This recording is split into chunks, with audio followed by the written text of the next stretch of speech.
Hello, everybody. Welcome back to the James Lawrence Allcott channel. Everton just got roasted by Liverpool. Absolutely pumped in this game. Frightening stuff. Honestly, frightening stuff for Everton, for the rest of the league. Exciting stuff if you're a Liverpool fan. Get involved in the chat. Let me know what you think about this game, especially Everton fans. I'm fascinated to know how you're feeling about this one because that was brutal. That was absolutely brutal. I'll have a look at the stats and we can run through some of the players, maybe give them some player ratings. I want to know your man of the match in the comments down below. If you're new to the channel, of course, make sure you hit the subscribe button and hit the notification bell as well. When it's those big games, I'm going to be doing these live reactions. So if you want to get involved with them, then you need to hit the bloody bell, don't you? Overarching thoughts first and foremost, before we get into maybe the goals and the tactics. I mean, just worlds apart. Worlds apart. And there's a few things that, look, some things I personally think that you don't leave early. That's generally one of my rules. But you certainly don't leave after 19 minutes. I thought the fans who did that, unless they were going to get a pint, and if they were going to get a pint, then that's understandable and I get it. Because you probably needed one after that, then fine. But that was disappointing. But I also understand the frustration of Everton fans because it's not just they're a really good side and we're a really average side and they're in brilliant form and we're in terrible form. It's the fact that by now, and I went into a Toffee TV stream earlier, I just wanted to hear what Baz and Ped had to say about it. And Baz made a great point. He said, you know, regardless of how good Liverpool are at this stage, when you've spent, and I think it's around 500 million, you've got to be close. You've got to be getting much closer than what's going on here. Because it was so disjointed. It was all the things that were problems for Everton were the things that Liverpool were absolutely fantastic at. And what it comes down to is the squad of both of these. Because actually, you've got a lot of players there. We can show you now. There's a lot of players here that have been around for quite a while for Everton. Some of whom I think it's coming to the end, surely. But at the same time, I kind of look at this through a lens of like, this Liverpool side is so good. So I think I predicted on ESPN this would be 4-1.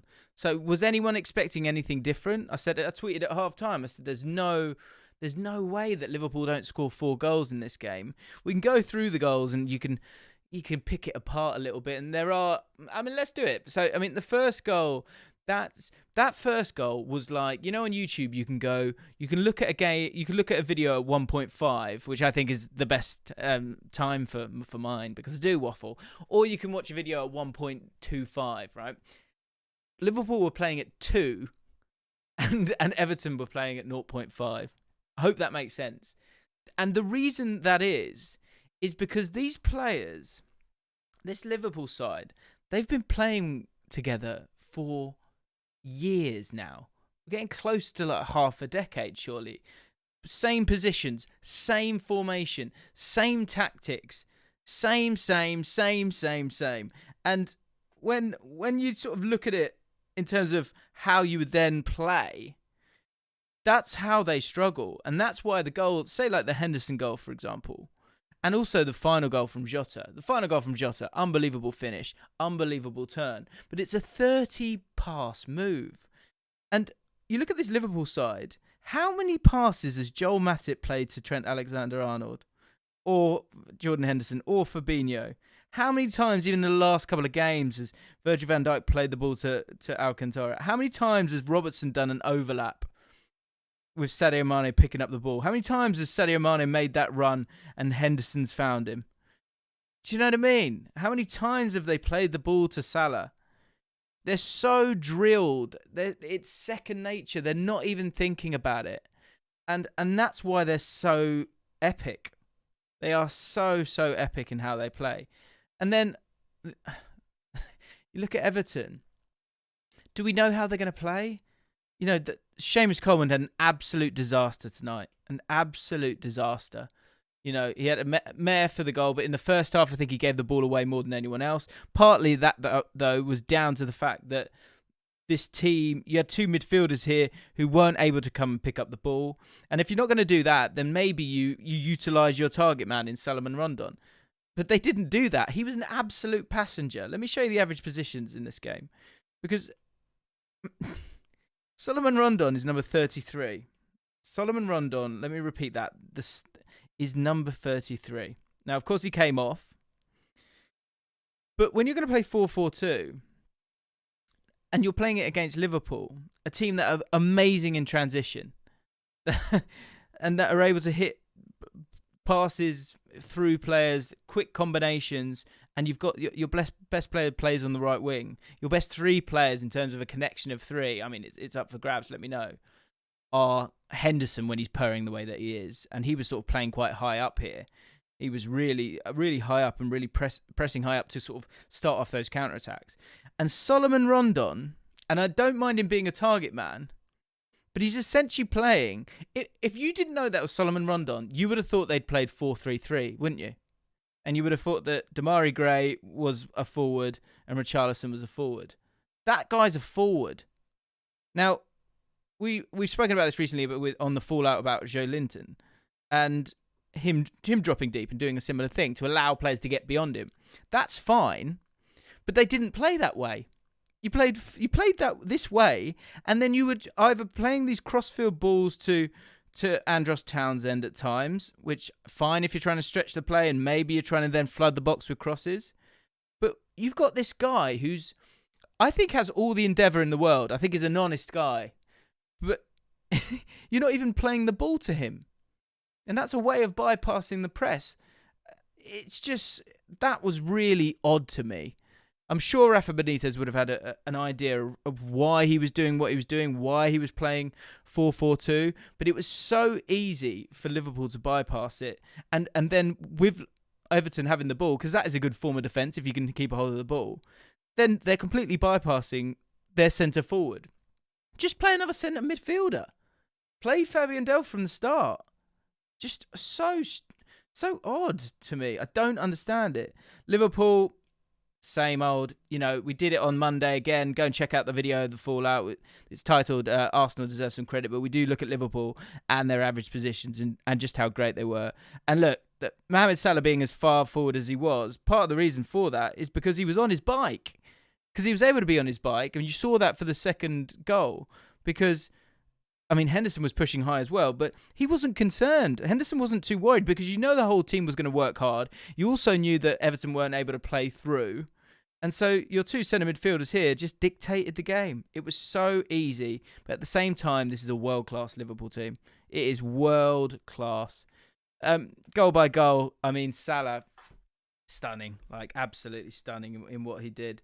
And they were talking about which goal was the best one. I'd love to know in the chat, which goal do you think was the best one? Was it the Henderson goal? Was it the Salah goal, the second goal, or was it the Jota goal? Of course, Seamus Coleman had a disaster for the second Mohamed Salah goal, which is an absolute fantastic finish. But for me, the second goal from Mohamed Salah, that the touch before the finish is outrageous because it's so perfect that he knows, or I mean, I don't know if he was attempting this or what, but that touch was so good. It was kind of out of his feet, but Jordan Pickford still didn't feel that he was able to kind of come flying out and get on the ball. Absolutely fantastic. Great goal. We've got a couple of super chats. Anyone who's watching right now, if you could like the stream, if you are enjoying it, that would be massively, massively helpful. Let's have a look at a couple of them. I haven't got ginger hair. Where are you getting that from? You're saying I got ginger hair. It's mental. Is it ginger? It's not ginger, though. It's brown, you donut. Maestro D didn't watch the match. Oh. So no opinions there. Before Everton press eject on Benitez, who actually would do a better job with the squad given the injuries? We'll dive into that in just a second, I promise. Thank you for the super chat. Kieran, Wiltshire. Jota just seems to be getting better and better. Can you explain the different aspects of attack he brings over Firmino? He's a bit more of... let's have a look at him. He's about energy. He's got a different kind of energy. I think with Firmino, you'll have sort of more, clearer hotspots from him. With him, you can see he just goes all over the pitch quite often. Still does the basic principles of of what Firmino does in terms of dropping back, but I think he's just got that bit more thrust in terms of getting forward. I think he's more desperate to score goals as well. I think that's the biggest difference between the two. That said, Firmino's been fantastic when he's been playing in terms of the goals that he's been scoring. And I think I saw a stat the other day that it said Mane, Firmino, and Jota, of course, they're not scoring the amount of goals that Salah is, but I don't think there's anyone else in the league that scored more than them. So, like, they are absolutely flying right now. He's a bit of a Raumdeuter in terms of he just goes and finds the great bits of space, but he's got the qualities of a number 9, and I think he's getting more used to the style of play, and also he's more confident in his own skin, and you're seeing that with the finishes that he's providing now. He's absolutely flying right now. Let's get to that super chat from Maestro then, because this is the question now, Everton fans, because I think we look at, actually I might come back, if we look at the performances of that squad, what it was devoid of confidence, wasn't it? You know, Luca Dean I thought was terrible, could have got himself sent off if he'd not, he sort of just started clattering people and trying to go through them. I think it was through desperation because he got no protection really at all. Alan was on the toes of his centre-backs, doing the best that he could. I thought Decore tried to get around the pitch, but in terms of him offering anything going forward, he didn't do much. And again, when you're playing two midfielders and you have one of them's a box-to-box midfielder, it just makes it easier to pass around when you're as good as someone like Thiago is, especially on that right-hand side. Andros Townsend huffed and puffed, didn't get his crosses in, which I think should have been a bit more of a tactic for them in this game.